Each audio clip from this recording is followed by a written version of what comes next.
Lower classes के सभी बच्चों का बहुत बहुत स्वागत है। बेटा बड़ी समस्या है वीडियो को करने में, कवर करने में, लेकिन कोई दिक्कत नहीं, अभी हम कंटिन्यू नहीं कर पा रहे थे। मैं आशा करूंगा कि हफ्ते में कम से कम 5 से 6 वीडियो आपको प्रोवाइड करने का कार्य कर सकूँ। और इसी आशा के साथ मेरे 2 चैप्टर जो थे कंप्लीट हो गए थे। जंतुओं में जनन की क्रिया के बारे में हमने बात कर लिया था, कंप्लीट हो गया था। मानव विकास के बारे में हमने बात किया था, पूरा कंप्लीट हो गया था। तीसरा चैप्टर आज मैं अपने आपके सामने उपस्थित कर रहा हूँ, उसको प्रारंभ कर रहा हूँ। तो आशा करूँगा कि आप मेरे चैनल को सब्सक्राइब भी करेंगे, वीडियो को लाइक भी करेंगे। इसी आशा के साथ मैं आपको लिए चलता हूँ अपने टॉपिक के ऊपर। आइए देखते हैं। सबसे पहले यहाँ पे हम चैप्टर स्टार्ट कर रहे हैं। तो जैसे कि चैप्टर में दिख रहा है, चैप्टर का नाम क्या है? मानव स्वास्थ्य एवं रोग। तो सबसे पहली परिभाषा निकल के आती है स्वास्थ्य के बारे में। इसके बारे में स्वास्थ्य के समझो जरा इसको। जब शरीर के सभी अंग, मतलब हमारे शरीर में जो विभिन्न प्रकार के अंग हैं, चाहे वो आउटर ऑर्गन्स हो या इंटरनल। आउटर मतलब हाथ पैर हो, त्वचा हो, आंख हो। इंटरनल मतलब हार्ट हो, लीवर हो, पाए जाने वाला प्रमुख रूप शरीर के अंतर्गत अन्य अंग जो है वह प्रमुख रूप से जब शरीर के सभी अंग, मतलब सभी अंग हो गए, बाहरी एवं शरीर के वातावरण के बीच संतुलन बने रहने का क्या किया जाए? कार्य किया जाए, एवं व्यक्ति की दैहिक, मानसिक एवं सामाजिक रूप से सामान्य हो। इस अवस्था को हम प्रमुख रूप से पाए जाने वाले व्यक्ति के स्वास्थ्य के नाम से क्या करते हैं? अर्थात एक स्वस्थ व्यक्ति वही कहा जा सकता है जिसमें पाए जाने वाले शरीर के आंतरिक वातावरण और बाह्य वातावरण जो है वह एक दूसरे के संतुलन में रहे। उसके अंग, शरीर के जो अंग हैं वह सही रूप से, प्रमुख रूप से कार्य करने का कार्य करते रहे, और वह मानसिक रूप से और दैहिक रूप से पूर्णतः प्रमुख रूप से कैसा रहे? सही रहने का कार्य करे। इस प्रकार के व्यक्ति के अंतर्गत जो परिकल्पना दी जाती है, कहा जाता है कि यह व्यक्ति प्रमुख रूप से कैसा होगा? एकदम स्वस्थ होगा। परिभाषा दोहरा लो। जब शरीर के सभी अंग या तंत्र बाहरी एवं शरीर के भीतरी वातावरण के बीच पूर्ण रूप से संतुलन बनाए रखने का कार्य करते हैं, एवं व्यक्ति दैहिक, मानसिक एवं सामाजिक रूप से कैसा होता है? समान होता है। व्यक्ति की इसी अवस्था को उसके स्वास्थ्य के नाम से क्या करते हैं? जानते हैं। अगली परिभाषा में और रोग की परिभाषा क्या है? तो जब शरीर के सभी अंग या तंत्र क्रियात्मक रूप से विपरीत कार्य करने लगे। जैसे मान लो शरीर के अंतर्गत कोई रोग होता है, तो रोग का मतलब क्या होता है? जब शरीर में पाए जाने वाला कोई अंग जो है, या पाए जाने वाले अंग जो है, या शरीर में पाए जाने वाले तंत्र जो है, जैसे कि पाचन तंत्र हो गया, प्रमुख रूप से श्वसन तंत्र हो गया, जब यह प्रमुख रूप से हृदय परिसंचरण तंत्र हो गया, ये सभी तंत्र जो है वह इनमें से कोई भी एक तंत्र प्रमुख रूप से उल्टा अपने कार्य के विपरीत कार्य करने लगे। जैसे मान लो एक छोटा सा उदाहरण हम आपको देते हैं। पेट, आपने भोजन किया और मान लीजिए पेट प्रमुख रूप से आपका सही नहीं है, भोजन नहीं पच पाया तो पाचन तंत्र ने सही से कार्य नहीं किया, गैस और एसिडिटी बनने लगी, तो आप प्रमुख रूप से पाए जाने वाले क्या कहलाएंगे? रोगी कहलाएंगे। रोगी मतलब क्या होता है? जब शरीर के अंतर्गत पाए जाने वाले तंत्र जो है वह सही रूप से, प्रमुख रूप से कार्य नहीं करते, तो पाई जाने वाली ये अवस्था जो होती है, इस अवस्था को हम रोग की अवस्था के नाम से क्या करते हैं? जानते हैं। अब बात आती है रोग के प्रकार के बारे में। ये लिखा हुआ है रोग कितने प्रकार के होते हैं? तो रोग 2 प्रकार के होते हैं। एक होता है संक्रमक रोग, एक होता है असंक्रमक रोग। संक्रमक रोग किन्हें कहते हैं? तो इसके अंतर्गत वे रोग आते हैं जो प्रमुख रूप से पाए जाने वाली एक व्यक्ति से, मतलब रोगी व्यक्ति से पाए जाने वाली किसी दूसरे व्यक्ति के अंतर्गत प्रमुख रूप से या स्वस्थ व्यक्ति के अंतर्गत प्रवेश करने का क्या करते हैं? कार्य करते हैं। इस प्रकार से पाए जाने वाले प्रमुख रूप से रोग को हम संक्रमक रोग के नाम से क्या करते हैं? बहुत लेटेस्ट उदाहरण कोरोना वायरस चल रहा है। एक संक्रमित व्यक्ति से स्वस्थ व्यक्ति के अंतर्गत इसमें फैलने का गुण उपस्थित है। इसी प्रकार से जुकाम होता है, इसी प्रकार से अन्य रोग भी इसके अंतर्गत आने का क्या करते हैं? कार्य करते हैं। संक्रमक रोग का मतलब क्या हुआ?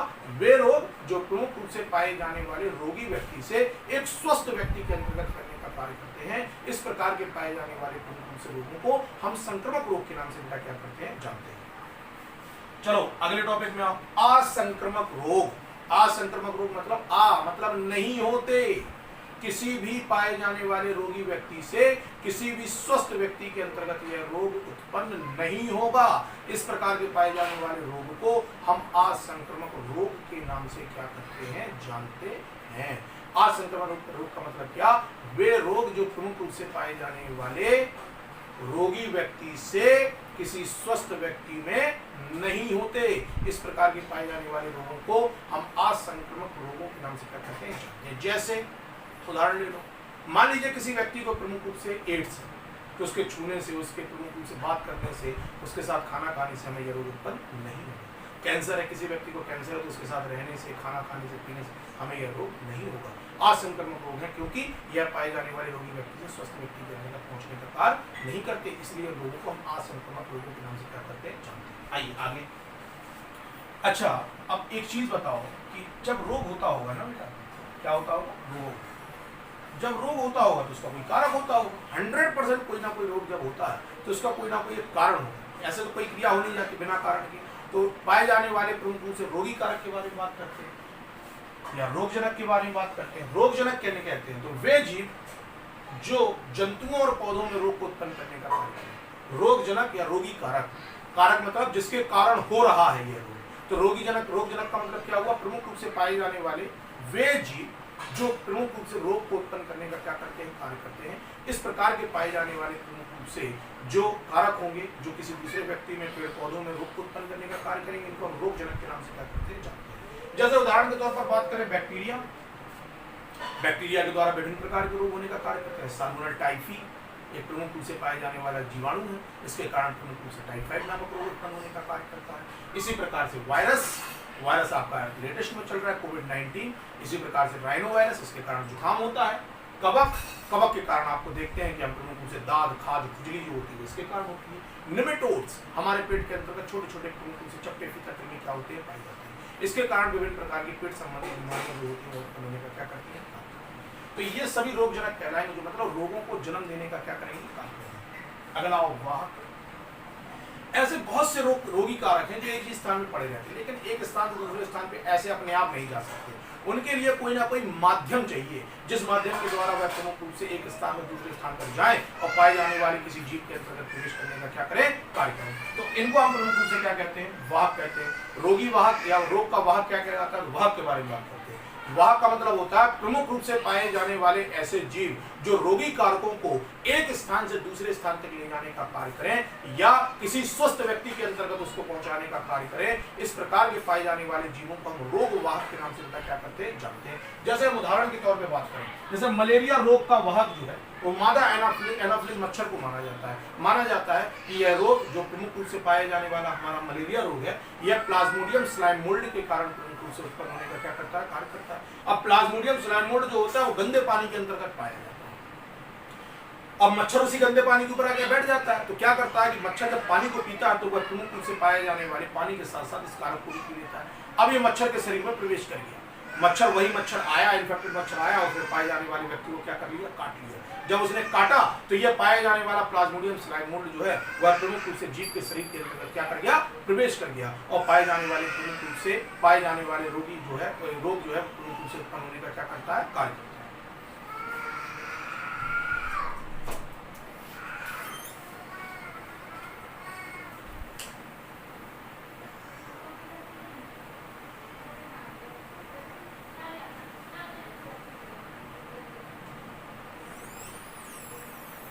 आगे देखिए, यहाँ पे वाहक के बाद बात समझ में आ गया, मतलब जो पाए जाने वाले रोगी कारक को एक स्थान से दूसरे स्थान तक पहुंचाने का क्या करे, कार्य करे। इसको हम प्रमुख रूप से रोग के वाहक के नाम से क्या करते हैं, जानते हैं। उदाहरण मैंने दे दिया, मच्छर के द्वारा प्रमुख रूप से मादा एनाफिलिस मच्छर जो होती है वह प्लाज्मोडियम स्लाइम मोल्ड अर्थात मलेरिया रोग को उत्पन्न करने वाले कारक को जीव के शरीर में पहुंचाने का क्या करती है, कार्य करती है। ये बहुत छोटी छोटी परिभाषाएं लेकिन बहुत इंपॉर्टेंट है, 2 नंबर में आ जाती है, इसलिए पढ़ा रहा हूं।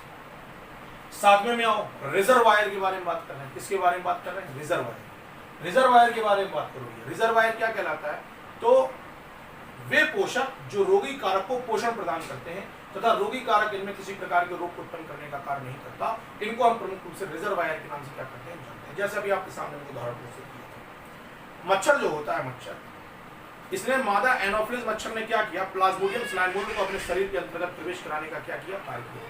ये जो प्लाज्मोडियम स्लाइम मोल्ड है ना, ये प्लाज्मोडियम स्लाइम मोल्ड प्रमुख रूप से मच्छर में मलेरिया रोग को उत्पन्न करने का कार्य नहीं करता। तो यहाँ पे हो गया ना कि पाए जाने वाला मच्छर जो है वो प्रमुख रूप से पाए जाने वाले रोगी कारक को एक स्थान से दूसरे स्थान तक ले जाने का क्या कर रहा है बेटा, कार्य कर रहा है, पहली बात। नंबर दूसरी बात कि रोगी कारक जो प्लाज्मोडियम स्लाइम मोल्ड है वह प्रमुख रूप से पाए जाने वाले मच्छर के अंतर्गत किसी प्रकार के रोग को उत्पन्न करने का कार्य नहीं कर रहा। हमारी दोनों शर्तें इसके ऊपर पूरी हो रही थी, अर्थात मच्छर जो है प्लाज्मोडियम स्लाइम मोल्ड के लिए एक रिजर्वायर के रूप में क्या करेगा, कार्य करेगा। आई बात समझिए। अब इसके बाद बात करते हैं 8वें पे आओ। क्वेश्चन पूछा जाता है 1 नंबर का ऑब्जेक्टिव क्वेश्चन, अति लघु में क्वेश्चन, क्वेश्चन पूछा था रोगों का रोगाणु सिद्धांत किसने प्रस्तुत करने का कार्य किया? रोगों का रोगाणु सिद्धांत जो है वो लुईस पाश्चर नामक वैज्ञानिक ने इसको प्रस्तुत करने का क्या किया था? 9वें क्वेश्चन पे आ जाओ। 9वें क्वेश्चन, रोगों का जन्म सिद्धांत किसने प्रस्तुत किया था? तो रॉबर्ट कोच ने रोगों के जन्म सिद्धांत को प्रस्तुत करने का क्या किया था? कार्य किया था। रोगों के जन्म सिद्धांत में कहा जाता है, ये माना जाता है कि पाए जाने वाले रोग को उत्पन्न करने के लिए किसी न किसी प्रकार के कोई कण, किसी न किसी प्रकार के कोई जीव जो होते हैं वह प्रमुख रूप से कार्य करते हैं। इसी सिद्धांत को हम प्रमुख रूप से रोगों के जन्म सिद्धांत के नाम से जानते हैं। इसको रॉबर्ट कोच नामक वैज्ञानिक ने प्रस्तुत करने का कार्य किया था। 10वें क्वेश्चन में वायरस की खोज किसने की थी? बहुत सिंपल सा क्वेश्चन, कक्षा 11 का क्वेश्चन। अपन को मालूम है आइवानोवस्की, कहीं कहीं पे आइवानोवस्की भी पढ़ते हैं, कोई कोई इवानोवस्की भी पढ़ते हैं।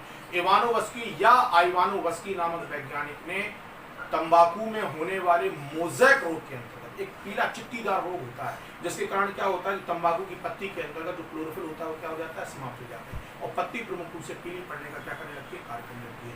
इसी रोग के अंतर्गत जो टोबैको मोज़ेक रोग था, तंबाकू का मोज़ेक रोग था, इसी रोग के अंतर्गत प्रमुख रूप से इवानोवस्की ने क्या किया? सबसे पहले प्रमुख रूप से पाए जाने वाले वायरस के अध्ययन का क्या किया? कार्य अपने सूक्ष्मदर्शी के द्वारा। इन्होंने अपना एक सूक्ष्मदर्शी बनाया था, उसी के द्वारा प्रमुख रूप से इन्होंने इसके अध्ययन का कार्य किया। अगला आ जाओ, महामारी विज्ञान के जनक। बहुत इंपॉर्टेंट क्वेश्चन, टेक्निकल क्वेश्चन, बहुत इंपॉर्टेंट क्वेश्चन, बहुत पूछा जाता है। महामारी विज्ञान के जनक किसको मानते हैं? तो महामारी विज्ञान का जनक जो है वह प्रमुख रूप से जॉन स्नो को माना जाता है। जॉन स्नो नामक जो वैज्ञानिक थे इनको महामारी विज्ञान का क्या माना जाता है? जनक। अगला है मलेरिया रोग मादा एनाफ्लिस मच्छर के काटने से होती है। यह किसने बताया था कि पाए जाने वाला मलेरिया रोग जो है वो मादा एनाफ्लिस मच्छर के काटने से होता है? यह बताने का कार्य जिस वैज्ञानिक ने किया था उसका नाम था रोनाल्ड रोज। यह भारतीय मूल के एक पाए जाने वाले प्रमुख रूप से जो सेना होती है, भारतीय सेना होती है, उसमें एक डॉक्टर थे। उन्होंने प्रमुख रूप से रोनाल्ड रोज नामक जो वैज्ञानिक थे या जो डॉक्टर थे, यह प्रमुख रूप से भारतीय मूल के डॉक्टर हैं। यह प्रमुख रूप से क्या करते थे? आर्मी के अंतर्गत प्रमुख रूप से कार्य करते थे। तो इन्होंने ही बताया था कि पाए जाने वाला जो प्रमुख रूप से मलेरिया नामक रोग होता है ये मादा एनाफ्लिस मच्छर के काटने के कारण उत्पन्न होने का क्या करता है? कार्य करता है। अगला प्रतिरक्षा सिद्धांत। प्रतिरक्षा का मतलब आप लोग जानते हैं, किसी पाए जाने वाले रोगी कारक से शरीर को सुरक्षा प्रदान करने का कार्य करना। इसको हम प्रतिरक्षा के नाम से क्या करते हैं? जानते हैं। तो प्रतिरक्षा विज्ञान का जनक जो है वो एडवर्ड जेनर को प्रमुख रूप से प्रतिरक्षा विज्ञान के जनक के नाम से क्या करते हैं? जानते हैं। इसके बाद है चेचक की वैक्सीन। छोटी माता बड़ी माता चिकन पॉक्स आपने नाम सुना होगा। तो चेचक की वैक्सीन की खोज किसने की थी? एडवर्ड जेनर नामक वैज्ञानिक ने। इसके बाद है एंथ्रेक्स व रेबीज की वैक्सीन की खोज किसने की थी? एंथ्रेक्स व रेबीज के प्रमुख रूप से पाए जाने वाले वैक्सीन की खोज किसने की थी? लुईस पाश्चर नामक जो वैज्ञानिक था, इन्होंने एंथ्रेक्स व रेबीज के वैक्सीन की खोज करने का कार्य किया था। अगली परिभाषा आती है संक्रमण। भाई संक्रमण क्या होता है? तो रोगी कारक का शरीर में प्रवेश करना एवं उसके गुणन की प्रक्रिया को हम संक्रमण के नाम से क्या करते हैं? जानते हैं। जैसे मच्छर ने हमें काटा, प्लाज्मोडियम स्लाइम मोल्ड हमारे शरीर के अंतर्गत क्या कर गया? प्रवेश कर गया। स्पोरोजाइट अवस्था, मीरोजाइट अवस्था, साइजोइट अवस्था, ये तीन अवस्थाएं प्रमुख रूप से मलेरिया के अंतर्गत उत्पन्न होती है। जैसे ही प्रवेश किया वैसे ही इसने हमारे शरीर के अंतर्गत प्रमुख रूप से क्या किया? गुणन करने लगा, अपनी संख्या को बढ़ाने का कार्य करने लगा। तो रोगी कारक का हमारे शरीर में प्रवेश करना और उसकी संख्या में वृद्धि होने की जो क्रिया होती है, इस अवस्था को प्रमुख रूप से संक्रमण की अवस्था के नाम से क्या करते हैं? जानते हैं। अगला आता है वैक्सीनोथेरेपी किसे कहते हैं? तो वैक्सीन का प्रयोग करके रोग को रोकने की जो क्रिया होती है इसी को हम प्रमुख रूप से वैक्सीनोथेरेपी के नाम से क्या करते हैं? जानते हैं। यह प्रमुख रूप से जो नाम था वॉक्समैन नामक वैज्ञानिक ने इस थेरेपी को एंटीबायोटिक्स का प्रमुख रूप से क्या दिया था? नाम दिया था। वैक्सीन मतलब दवाओं के द्वारा अपने प्रमुख रूप से रोगों को दूर करने की क्रिया। 18वें में आओ, एंटीसेप्टिक सर्जरी। बहुत पूछा जाता है ये, नीट एग्जामिनेशन, एम्स एग्जामिनेशन में बहुत इंपॉर्टेंट। देखिए एंटीसेप्टिक सर्जरी के बारे में बात करते हैं। एंटीसेप्टिक सर्जरी का जो जनक है, एंटीसेप्टिक सर्जरी का जो जनक है वो जोसेफ लिस्टर को प्रमुख रूप से एंटीसेप्टिक सर्जरी के जनक के नाम से क्या करते हैं? जानते हैं।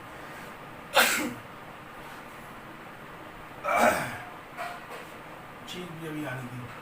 चलो अगला, अगले क्वेश्चन में